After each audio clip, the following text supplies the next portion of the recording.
Sridevi medical college ಒಂದು convocation ಪ್ರೋಗ್ರಾಮಿಗೋಸ್ಕರ ಇಲ್ಲಿ ಬಂದಿದ್ದೇನೆ. ಇಲ್ಲಿಂದ ನಾನು ಧಾರವಾಡಕ್ಕೆ ಹೋಗ್ತೇನೆ. ವ್ಯವಸ್ಥಿತವಾಗಿ ನಮ್ಮ ಸರ್ಕಾರಕ್ಕೆ ಕೆಟ್ಟ ಹೆಸರು ತರುವ ದುರುದ್ದೇಶದಿಂದಲೇ ಈಶ್ವರಪ್ಪನವರ ವಿರುದ್ಧ ಷಡ್ಯಂತ್ರ ಮಾಡಲಾಗಿದೆ ಎಂದು ಬಿಜೆಪಿ ರಾಷ್ಟ್ರೀಯ ಪ್ರಧಾನ ಕಾರ್ಯದರ್ಶಿ ಸಿಟಿ ರವಿಯವರು ದೂರಿದರು.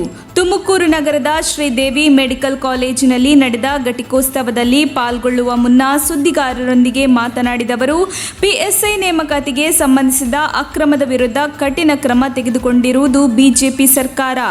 ಅಕ್ರಮದ ವಿರುದ್ಧ ಕಠಿಣ ಕ್ರಮ ತೆಗೆದುಕೊಳ್ಳುವುದು ಅಪರಾಧ ಹೇಗಾಗುತ್ತದೆ?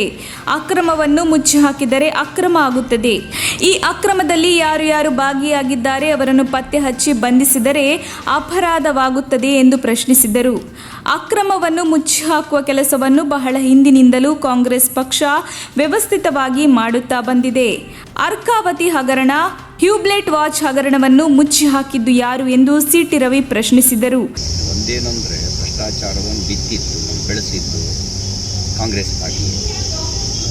ವ್ಯವಸ್ಥೆಯೊಳಗೆ ಭ್ರಷ್ಟಾಚಾರ ಸೇರಿ ಹೋಗಿದೆ, ಅದನ್ನು ನಿಯಂತ್ರಿಸಬೇಕು. ಈಗ ಹೇಗಾಗಿದೆ ಅಂದರೆ PSI ನೇಮಕಾತಿಗೆ ಸಂಬಂಧಪಟ್ಟಂಥ ಅಕ್ರಮದ ಮೇಲೆ ಕಠಿಣ ಕ್ರಮ ತಗೊಂಡಿರೋದು BJP ಸರ್ಕಾರ. ಕಠಿಣ ಕ್ರಮ ತಗೊಂಡ್ರೆ ಅಪರಾಧ ಹೇಗಾಗತ್ತೆ? ತಗೊಳ್ಳದೇ ಇದ್ರೆ ಅಪರಾಧ ಆಗ್ತಿತ್ತು, ಮುಚ್ಚಿ ಹಾಕಿದ್ರೆ ಅಪರಾಧ ಆಗ್ತಿತ್ತು. ಮುಚ್ಚಿ ಹಾಕೋ ಕೆಲಸ ಮಾಡಿಲ್ಲ. ಬದಲಿಗೆ ಅವರನ್ನು ಯಾರ್ಯಾರಿದರೆಲ್ಲರೂ ಬಂಧಿಸಿ ಕಠಿಣವಾಗಿರುವಂಥ ಕ್ರಮ ತಗೊಂಡ್ರೆ ಅಪರಾಧ ಹೇಗಾಗುತ್ತೆ? ಒಂದು ಸರ್ಕಾರ ಮಾಹಿತಿ ಬಂದ ತಕ್ಷಣ ಕ್ರಮ ತಗೊಳ್ಳೋದು ತಪ್ಪ, ಮುಚ್ಚಿ ಹಾಕಿದ್ರೆ ತಪ್ಪಾಗ್ತಿತ್ತು. ಮುಚ್ಚಿ ಹಾಕೋ ಕೆಲಸವನ್ನು ಭಾಳ ಹಿಂದಿನಿಂದಲೂ ವ್ಯವಸ್ಥಿತವಾಗಿ ಕಾಂಗ್ರೆಸ್ ಮಾಡ್ಕೊಂಡು ಬಂತು.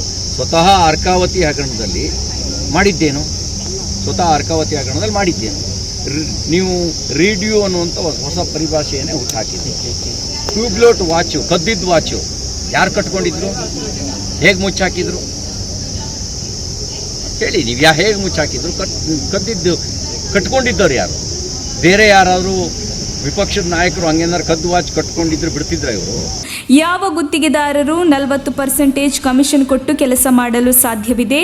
ಇದೆಲ್ಲ ನಮ್ಮ ಸರ್ಕಾರಕ್ಕೆ ಕೆಟ್ಟ ಹೆಸರು ತರಲು ನಡೆಸಿರುವ ಷಡ್ಯಂತ್ರ ಎಂದರು. ಸಾರ್ವಜನಿಕ ಜೀವನದಲ್ಲಿ ಕೆಲವು ಮೌಲ್ಯಗಳನ್ನು ಒಪ್ಪಿಕೊಂಡಿರುವ ಪಕ್ಷ ಅಪರಾಧಿಯಲ್ಲ ಎನ್ನುವುದು ತೋರಿಸುವ ಸಲುವಾಗಿ ಹಲವು ಕ್ರಮಗಳನ್ನು ಕೈಗೊಳ್ಳಬೇಕಾಗುತ್ತದೆ. ಹಾಗಾಗಿ ಈಶ್ವರಪ್ಪನವರು ಸ್ವಯಂ ಪ್ರೇರಿತವಾಗಿಯೇ ರಾಜೀನಾಮೆ ನೀಡಿದ್ದಾರೆ. ಯಾರು ಅವರ ತಲೆದಂಡ ಮಾಡಿಲ್ಲ. ಇದೆಲ್ಲ ವಿರೋಧಿಗಳ ಷಡ್ಯಂತ್ರ ಎಂದರು. ನೀವು ಬೇಕಾದ್ರೆ ಕ್ರಾಸ್ ವೆರಿಫಿಕೇಷನ್ ಮಾಡಿ 40% ಕೊಡೋಕ್ಕೆ ಸಾಧ್ಯ ಇದೆಯಾ? ಕೊಟ್ಟು ಕೆಲಸ ಮಾಡೋಕ್ಕೆ ಸಾಧ್ಯ ಇದೆಯಾ? ಈಗಿರುವ ಈಗಿನ ಸ್ಥಿತಿನಲ್ಲಿ ನಮಗೆ ಕೆಲಸ ಮಾಡಿಸೋದೇ ಕಷ್ಟ ಅನ್ನೋ ಸ್ಥಿತಿನಲ್ಲಿ, ಈಗಿರೋ SR ರೇಟು, ಇದರೊಳಗೆ ಸಿಮೆಂಟು ಕಬ್ಬಿಣದ ಬೆಲೆ ಏರಿಕೆ ಆಗಿದೆ, ಕೆಲಸ ಮಾಡೋಕ್ಕಾಗಲ್ಲ. 40% ಕೆಲಸ ಮಾಡೋಕ್ಕಾಗತ್ತಾ? ನಮ್ಮ ಸರ್ಕಾರದ ವಿರುದ್ಧ ಕೆಟ್ಟ ಹೆಸರು ತರಬೇಕು ಅನ್ನೋ ಕಾರಣಕ್ಕೋಸ್ಕರ ಹಾಗಾದ್ರೆ ಈಶ್ವರಪ್ಪ ತಲೆದಂಡ ಅಲ್ಲ ಸರ್. ಈಗ 40% ಇಲ್ಲ ಅಂದ್ರೆ ಈಶ್ವರಪ್ಪ ತಲೆದಂಡ ಯಾಕೆ ಮಾಡಿದ್ರಿ ಸರ್? ನಾನು ಪೂರ್ಣ ಹೇಳಬೇಕಾ ಬೇಡವಾ? ಆ ರೀತಿ ಸಾಧ್ಯತೆ ಇರ್ತಿತ್ತ? ಅಕಸ್ಮಾತ್ ಏನಾದರೂ ಆ ಥರ ಇದ್ದಿದ್ರೆ ಯಾರು ಕೆಲಸ ಮಾಡಕ್ಕೆ? ಒಂದು ವ್ಯವಸ್ಥಿತವಾಗಿ ಕೆಟ್ಟ ಹೆಸರು ತರಬೇಕು ಅನ್ನೋ ಕಾರಣಕ್ಕೋಸ್ಕರನೇ ಒಂದು ಷಡ್ಯಂತ್ರ ನಡೆದಿದೆ. ಟೂಲ್ ಕಿಟ್ ಅನ್ಸುತ್ತೆ ಸರ್. ಎಷ್ಟು ಪರ್ಸೆಂಟ್ ಇರ್ಬೋದು ಸರ್? ಹಂಗಾರೆ 40% ಇಲ್ಲ ಅಂದ್ಮೇಲೆ ಎಷ್ಟು ಪರ್ಸೆಂಟ್ ಇರ್ಬೋದು? ನನ್ನ ಅನುಭವಕ್ಕಂತೂ ಪರ್ಸೆಂಟೇಜ್ ಬಂದಿಲ್ಲ. ಅಲ್ಲ ಸರ್. ಸರ್ ಈಗ ಪರ್ಸೆಂಟೇಜ್ ಗಿರಾಕಿ ಪರ್ಸೆಂಟೇಜ್ ಇಲ್ಲ ಅಂದ್ರೆ ಈಶ್ವರಪ್ಪ ತಲೆದಂಡ ಯಾಕೆ ಮಾಡಿದ್ರಿ ಸರ್ ಬಿಜೆಪಿ? ತಲೆದಂಡ ಸಾರ್ವಜನಿಕ ಜೀವನದಲ್ಲಿ ಕೆಲವು ಮೌಲ್ಯಗಳನ್ನು ಒಪ್ಕೊಂಡಿರುವಂಥ ಪಾರ್ಟಿ ಅವರು ಅಪರಾಧಿ ಅಂತ ತಲೆದಂಡ ಮಾಡಿದ್ದಾರೆ. ಅಪರಾಧಿ ಅಲ್ಲ ಅನ್ನೋದನ್ನು ತೋರಿಸೋದಕ್ಕೋಸ್ಕರನಾದರೂ ಸಾರ್ವಜನಿಕ ಜೀವನದಲ್ಲಿ ಕೆಲವು ಮೌಲ್ಯಗಳನ್ನು ಒಪ್ಪಿಕೊಂಡು ಕ್ರಮ ತಗೊಳ್ಬೇಕಾಗತ್ತೆ. ಆ ಹಿನ್ನೆಲೆಯಲ್ಲಿ ಅವರು ಸ್ವಯಂ ಪ್ರೇರಿತವಾಗಿ ಅವರು ರಾಜೀನಾಮೆ ಕೊಟ್ಟಿರೋದು, ಯಾರೇ ತಲೆದಂಡ ಮಾಡಿರ್ತಕ್ಕಂಥದ್ದಲ್ಲ. ನಮ್ಮ ರಾಜ್ಯದಲ್ಲಿ ಮಾತೃಭಾಷೆ ಕನ್ನಡವೇ ಸರ್ವಶ್ರೇಷ್ಠ. ನಾವು ಯಾರ ಗುಲಾಮರು ಆಗಬೇಕಿಲ್ಲ. ಈ ಕುರಿತು ಹೇಳಿಕೆ ನೀಡುತ್ತಿರುವ ಸಿದ್ದರಾಮಯ್ಯನವರೇ ಇಂಗ್ಲಿಷ್ ಮತ್ತು ಸೋನಿಯಾ ಗಾಂಧಿ ಅವರ ಗುಲಾಮರಾಗಿದ್ದಾರೆ ಎಂದು ತಿರುಗೇಟು ನೀಡಿದರು. ಆಯಾ ಪ್ರಾದೇಶಿಕ ಭಾಷೆಗಳಿಗೆ ಶಿಕ್ಷಣ ಕೊಡಬೇಕು ಎಂಬ ಅಂಶವನ್ನು ನೂತನ ರಾಷ್ಟ್ರೀಯ ಶಿಕ್ಷಣ ನೀತಿಯಲ್ಲಿ ಪ್ರಸ್ತಾಪಿಸಲಾಗಿದೆ. ಹಾಗೆಯೇ ಉನ್ನತ ಶಿಕ್ಷಣವನ್ನು ಮಾತೃಭಾಷೆಯಲ್ಲೇ ಕೊಡಬೇಕು ಎಂಬುದನ್ನು ಪ್ರಸ್ತಾಪಿಸಲಾಗಿದೆ. ಹೀಗಿರುವಾಗ ಕನ್ನಡ ಭಾಷೆಯನ್ನು ಕಡೆಗಣಿಸುವ ಅಂಶ ಹೊಸ ಶಿಕ್ಷಣ ನೀತಿಯಲ್ಲಿ ಎಲ್ಲಿದೆ ಎಂದು ಪ್ರಶ್ನಿಸಿದವರು, ವಿನಾಕಾರಣ ವಿರೋಧ ಪಕ್ಷದ ನಾಯಕ ಸಿದ್ದರಾಮಯ್ಯನವರು ಗೊಂದಲ ಮೂಡಿಸುತ್ತಿದ್ದಾರೆ ಎಂದರು.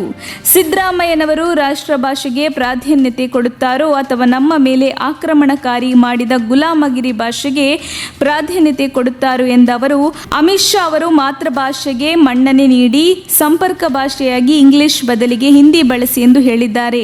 ಕನ್ನಡ ಬಿಟ್ಟು ಹಿಂದಿಯಲ್ಲಿ ಮಾತನಾಡಿ ಎಂದಿದ್ದರೆ ನಾವು ಸಹ ಧ್ವನಿ ಎತ್ತುತ್ತಿದ್ದೆವು ಎಂದು ಅವರು ತಿಳಿಸಿದರು. ಕನ್ನಡದಲ್ಲಿ ಕನ್ನಡವೇ ಸರ್ವಶ್ರೇಷ್ಠ. ಇದರಲ್ಲಿ ಗುಲಾಮರಾಗೋ ಪ್ರಶ್ನೆ ಏನು ಬಂತು? ನಾನು ಅವ್ರಿಗೆ ಹೇಳಕ್ಕೆ ಬಯಸ್ತೀನಿ, ನೀವು ಸೋನಿಯಾ ಅವರ ಗುಲಾಮರು ಆಗಿದ್ದೀರಿ. ಅಮಿತ್ ಶಾ ಅವರು ನಮ್ಮ ನಾಯಕರು, ನಾವು ಅವರ ಕಾರ್ಯಕರ್ತರು. ನೀವು ಅವರ ಗುಲಾಮರಂತೆ ವರ್ತಿಸ್ತಾ ಇದ್ದೀರಿ. ಈಗ ಹೇಳಿರೋದೇನು? ಆಯಾ ಪ್ರಾದೇಶಿಕ ಭಾಷೆಗಳಿಗೆ ಶಿಕ್ಷಣ ಕೊಡಬೇಕು ಅನ್ನುವ ಪ್ರಸ್ತಾಪವನ್ನು ಈಗಾಗಲೇ NEP-ನಲ್ಲಿ ನೂತನ ಶಿಕ್ಷಣ ನೀತಿಯಲ್ಲಿ ಪ್ರಸ್ತಾಪಿಸಿದೆ. ಅಪರಾಧವಾ? ಗುಲಾಮರಾಗುವ ಅಂಶವಾ? ಯಾವುದಿದೆ ಗುಲಾಮರಾಗುವ ಅಂಶ? ಉನ್ನತ ಶಿಕ್ಷಣವನ್ನು ಕೂಡ ಪ್ರಾದೇಶಿಕ ಭಾಷೆಯಲ್ಲಿ ಮಾತೃಭಾಷೆಯಲ್ಲಿ ಕೊಡಬೇಕು ಅಂತ ಹೇಳಿದೆ. ಇದರಲ್ಲಿ ಕನ್ನಡವನ್ನು ಕಡೆಗಣಿಸುವ ಅಂಶ ಯಾವುದಿದೆ? ಈಗ ಮಾನ್ಯ ಸಿದ್ದರಾಮಯ್ಯನವರು ರಾಷ್ಟ್ರದ ಭಾಷೆಯನ್ನು ಒಪ್ಕೊಳ್ತಾರೋ ಅಥವಾ ನಮ್ಮ ದೇಶದ ಮೇಲೆ ಅತಿಕ್ರಮಣ ಮಾಡಿ ಹೇರಿರುವ ಗುಲಾಮಗಿರಿಯ ಭಾಷೆಗೆ ಪ್ರಾಧಾನ್ಯತೆ ಕೊಡ್ತಾರೋ? ಹೇಳಿ, ಅಮಿತ್ ಶಾ ಅವ್ರು ಹೇಳಿದ್ದೇನು? ಮಾತೃಭಾಷೆಗೆ ನೀವು ಮನ್ನಣೆ ಕೊಡಿ, ಸಂಪರ್ಕ ಭಾಷೆಯಾಗಿ ಇಂಗ್ಲೀಷ್ ಬದಲಿಗೆ ಹಿಂದಿಯನ್ನು ಉಪಯೋಗಿಸಿ ಅಂತ ಹೇಳಿದ್ದಾರೆ. ತಪ್ಪೇನಿದೆ? ಹಿಂದಿ ನಮ್ಮ ರಾಷ್ಟ್ರದ ಭಾಷೆ. ಕನ್ನಡವನ್ನು ಕಡೆಗಣಿಸಿ ಅಂತ ಅವ್ರು ಹೇಳಿಲ್ಲ. ಕನ್ನಡ ಬಿಟ್ಟುಕೊಟ್ಟು ನೀವು ಹಿಂದಿಯಲ್ಲಿ ಮಾತಾಡಿ ಅಂದರೆ ನಾವು ಧ್ವನಿ ಎತ್ತಿದ್ವಿ, ಹಾಗೇನು ಹೇಳಿಲ್ಲ. ಅವ್ರು ಹೇಳಿದ್ದಾರೆ ಕರ್ನಾಟಕದಲ್ಲಿ ಕನ್ನಡವೇ ಸಾರ್ವಭೌಮ ಭಾಷೆ, ಅಂದರೆ ಇಂಗ್ಲೀಷ್ ಗುಲಾಮಿ ತರದ ಭಾಷೆ ಅನ್ನೋದು 100ಕ್ಕೆ 100 ಏನಿದೆ ಅದರಲ್ಲಿ ಏನು ವ್ಯತ್ಯಾಸ ಏನಿದೆ? ಗುಲಾಮರು ಯಾರು ಅನ್ನೋದು ಅಲ್ಲ, ಈಗ ಆ ಮಾನಸಿಕತೆಯಲ್ಲಿ ಯೋಚನೆ ಮಾಡೋದಾದರೆ ಸಿದ್ದರಾಮಯ್ಯನವರು ತಾನು ಡಿಕ್ಲೇರ್ ಮಾಡ್ಕೋಬೇಕಾಗತ್ತೆ, ನಾನು ಇಂಗ್ಲೀಷ್ನ ಗುಲಾಮ ಅಂತ ಒಪ್ಕೋಬೇಕಾಗತ್ತೆ. ಅಮಿತ್ ಶಾ ಅವರ ಹೇಳಿದ ಮಾತನ್ನು ಅವರು ತಿರ್ಚಿ ಹೇಳೋದಾದರೆ ಅವರು ಸ್ವತಃ ಸಿದ್ದರಾಮಯ್ಯನವರು ಒಪ್ಕೋಬೇಕಾಗತ್ತೆ, ನಾನು ಇಂಗ್ಲೀಷ್ನ ಗುಲಾಮ, ಸೋನಿಯಾ ಗಾಂಧಿ ಗುಲಾಮ ಅಂತ.